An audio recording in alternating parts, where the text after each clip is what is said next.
అప్పుల బాధలు వెంటాడుతున్నాయా? అయితే 6 JVR వారి జాతిరత్నాలు ధరించండి. నమస్తే, వెల్కమ్ టు మనం టీవీ.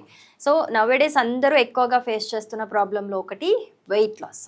సో దీనికి సంబంధించి చాలామంది ఇంతకుముందు వీడియోస్ చూసి కూడా రెమెడీస్ పాటిస్తున్నారు. అలాగే ఈ త్రిఫల చూర్ణం కూడా ఓన్గా వాళ్ళు వాడుతున్నారు, కానీ అయినా రిజల్ట్స్ రావట్లేదు అని చెప్తున్నారు. బట్ అది ఎందుకు అనేది మనం ఈరోజు తెలుసుకుందాము. సో మనం అందుకని ఇన్వైట్ చేసాము వంటింటి చిట్కాల specialist ayurvedic doctor Chittibutla Madhusudana Sharma గారిని. ఒకసారి ఆయన వెల్కమ్ చేద్దాం. సార్ నమస్తే. Sir welcome to the studio. Sir sir ఈ త్రిఫల చూర్ణం అనేది వెయిట్ లాస్కి చాలా మంది వాడుతున్నారు, అంటే దీని మీద చాలా మందికి అవగాహన ఉంది, అయినా కూడా కొంతమందికి రిజల్ట్స్ రావట్లేదు అనేది ఒక కంప్లైంట్ కూడా ఉంది. అంటే ఈ త్రిఫల చూర్ణం అనేది వెయిట్ లాస్కి బాగా పనిచేస్తుందని తెలుసు, కానీ అసలు శాస్త్రీయంగా అసలు ఎంత మోతాదులో వాడాలి, ఎప్పుడు వాడాలి, ఎలా వాడాలి అనేది యాజ్ ఏ డాక్టర్ మీరు చెప్పండి సార్. చాలా మంచి ప్రశ్న సార్మా. దైనందిన జీవితంలో మా ప్రాక్టీస్లో కూడా చాలామంది సార్ మేము త్రిఫల చూర్ణం వాడినాము, అట్లుంది ఇట్లుంది రకరకాల దాని మీద గురించి చెప్తుంటారు మా. సో మీరు అన్నట్లు చాలామందికి శాస్త్రీయంగా దీన్ని ఎలా వాడుకుంటే ఆ వెయిట్ లాస్ సమస్య నుంచి బయటపడవచ్చో తెలియదమ్మా. వేగంగా వాడుతుంటారు. అలా కాకుండా నేను చెప్పినటువంటి పద్ధతిలో వాడుకోవడం వల్ల ఊహించినటువంటి పద్ధతిలో ఎలాంటి సైడ్ ఎఫెక్ట్స్ లేకుండా అన్ని సైడ్ బెనిఫిట్స్తోనే చక్కటి వెయిట్ లాస్ వాళ్ళ సొంతం అవుతుంది. బరువు గురించి చెప్పుకోవాలంటే పూర్వకాలం ఎక్కువగా వెయిట్ ఉన్నటువంటి వాళ్ళని వెతకాల్సి వచ్చేది. ఈ రోజుల్లో మరి ఆ పరిస్థితికి వికటించేసేసి స్లిమ్గా ఉన్నటువంటి వాళ్ళని వెతకాల్సినటువంటి రోజులు వచ్చాయి. సో దీనికి 1,00,000 కారణాలు. ఏది ఏమైనప్పటికీ మరి వెయిట్ పెరిగే కొద్దీ ప్రథమ దశలో చాలామంది నిర్లక్ష్యం వహిస్తుంటారు. ఒక స్థాయికి వచ్చిన తర్వాత కనువిప్పు కలుగుతుంది, అప్పుడు జాగ్రత్త పడడానికి మొదలు పెడతారు. వెయిట్ పెరగడం అనేది సమస్తమైనటువంటి జబ్బులకు పునాది అని చెప్పుకోవచ్చు. బీపీ రావచ్చు, షుగర్ రావచ్చు, రక్తనాళాల సమస్యలు రావచ్చు, గుండె జబ్బులు రావచ్చు, మెదడు జబ్బులు రావచ్చు, అదేవిధంగా కీళ్ళ నొప్పులు రావచ్చు, హార్మోన్ల అసమతుల్యత రావచ్చు. ఇలా ఒకటేమిటండి, అనేక రకాలైన జబ్బులకు కూడా వెయిట్ ఉండవలసినటువంటి వెయిట్ కంటే ఎక్కువగా ఉండడం వల్ల ఇలాంటి అనేక రకాలైన జబ్బులు వస్తాయి. ఆ జబ్బులు వచ్చినా ఒక పట్టణం లొంగకుండా వేధిస్తూ పీడిస్తూ ఇబ్బంది పెడుతూ నరకయాతనకు గురి చేసేటువంటి పరిస్థితి ఏర్పడుతూ ఉంటుంది అన్నమాట. ఈ నేపథ్యంలో మరి ఆ వెయిట్ లాస్ సంబంధించి అవగాహన కలిగి ఉండి ఎటువంటి ఔషధాలు వాడుకోవడం వల్ల క్షేమదాయకంగా బయటపడవచ్చు, అవగాహన కలిగి వాటిని మనం ఆరోగ్య స్పృహతో చక్కగా వాటిని సద్వినియోగం చేసుకోవడం వల్ల క్షేమదాయకంగా దేహంలో కొవ్వు కణాల్లో ఏ భాగంలో కొవ్వు ఎక్కువ సంచితమైనా ఆ కొవ్వు అంతా కరిగించుకొని నాజుకుతనాన్ని సంతరించుకోవచ్చు. మరి ఔషధాన్ని ఎలా తయారు చేసుకోవాలంటే మీరే చెప్పారు, త్రిఫల చూర్ణం.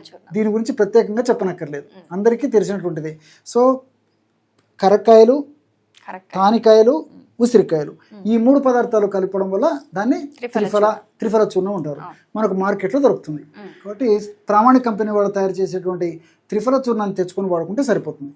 కాబట్టి మరి ఆ యొక్క త్రిఫల చూర్ణాన్ని ఎలా వాడుకోవాలంటే రాత్రిపూట ఒక గ్లాసు, అంటే దాదాపు 200 ml లేదా 250 ml నీళ్లు తీసుకోవాలి. ఒక గ్లాసులో నీళ్లు తీసుకొని ఒక 5 grams లేదా ఒక టీ స్పూన్ నిండా త్రిఫల చూర్ణం అందులో వేసేసి మూత పెట్టేసేయాలి. నైట్ ఉదయం దాకా నానిపోతుంది. అది ఉదయానికంతా. ఉదయం నానిన తర్వాత ఆ యొక్క పదార్థాన్ని తీసుకొని పొయ్యి మీద పెట్టేసేసి సన్న మంట మీద కాసేపు మరిగించాలి. అప్రాక్సిమేట్గా 100-150 ml నీళ్లు మిగిలేదాకా మరిగించేసేసి సగం, సో అప్రాక్సిమేట్గా అయితే సరిపోతుంది. మరిగించేసేసి దించేసేసి గోరువెచ్చగా ఉన్నప్పుడు వడగట్టేసి, ఆ వడగట్టిన తర్వాత శొంఠి పొడి ఒక గ్రామ్, ఎక్కువ కూడా వాడకూడదండి, 1 గ్రామ్ శొంఠి పొడి, అంటే దాదాపు ఒక 3-4 చిటికలు వాడినా సరిపోతుంది. అప్రాక్సిమేట్గా 3-4 చిటికలు లేదా మ్యాక్సిమం 1 గ్రామ్ ఒక శొంఠి పొడి అందులో కలుపుకోవాలి. మరి తేనె వాడదైనటువంటి వాళ్ళందరూ మంచి తేనె దొరికేట్లయితే తేనె కలుపుకోవచ్చు, లేదంటే అరబద్ద నిమ్మరసం కలపాలి.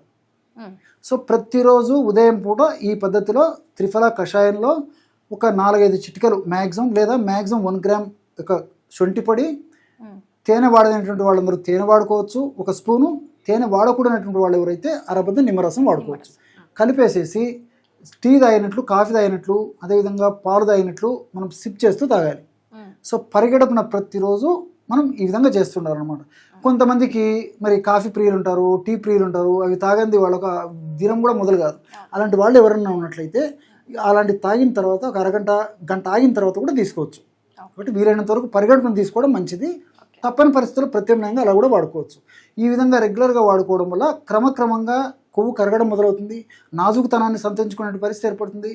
అంతేకాకుండా ఈ యొక్క ఔషధం వాడుకోవడం వల్ల మరి వెయిట్ తగ్గడమే కాకుండా షుగర్ రాకుండా ఉండేందుకు ఉపయోగపడుతుంది, హార్మోన్ల అస్తవ్యస్తత రాకుండా ఉండేందుకు ఉపయోగపడుతుంది. అంతేకాకుండా ఈ కీళ్ళనొప్పులు లాంటి సమస్యలు రాకుండా ఉండేందుకు ఈ యొక్క ఔషధం ఉపయోగపడుతుంది, బీపీ రాకుండా ఉండేందుకు ఈ ఔషధం ఉపయోగపడుతుంది. ఈ విధంగా మల్టిపుల్ బెనిఫిట్స్ కూడా ఈ యొక్క ఔషధం వల్ల కలుగుతాయి. దీర్ఘకాలం పాటు వాడినప్పటికీ అన్ని సైడ్ బెనిఫిట్స్ ఉంటాయి, ఎలాంటి సైడ్ ఎఫెక్ట్స్ ఉండవు. కానీ ఒక 3 మాసాలు ఈ యొక్క ఔషధం వాడిన తర్వాత మరలా 1 మాసం వ్యవధి ఇచ్చేసి మళ్ళీ వాడుకుంటూ ఉండడం మంచిది. కొంచెం గ్యాప్ ఇస్తూ 1 నెల పాటు గ్యాప్ ఇచ్చేసేసి మళ్ళీ కొన్నాళ్ళ పాటు వాడుకొని కొన్నాళ్ళు గ్యాప్ ఇస్తడం చేయడం వల్ల చాలా చక్కటి ప్రయోజనం జరుగుతుంది. అంతేకాకుండా నేను గత కొన్ని వీడియోలో కూడా మరి ఆహార విధి విధానాలు, ఎలాంటి ఆహారాన్ని తీసుకోవాలి, వెయిట్ పెరగకుండా ఉండాలన్నా, ఉన్నటువంటి వెయిట్ నార్మల్ స్థితికి రావాలన్నా ఎలాంటి ఆహారం తీసుకోవాలి, ఎలాంటి ఎక్సర్సైజ్ చేయాలి, చిన్నవి నేను చెప్పడం జరిగిందండి. సో అలాంటి వీడియోస్ చూసిన సింపుల్ యొక్క మార్పు చేర్పులతో చక్కటి ఆరోగ్యాన్ని సొంతం చేసుకోవచ్చు. ఓకే, సో త్రిఫల చూర్ణానికి సంబంధించి ఒక క్లారిటీ అయితే మన వ్యూవర్స్కి వచ్చేసిందని అనుకుంటున్నాను. Thank you so much. నమస్తే.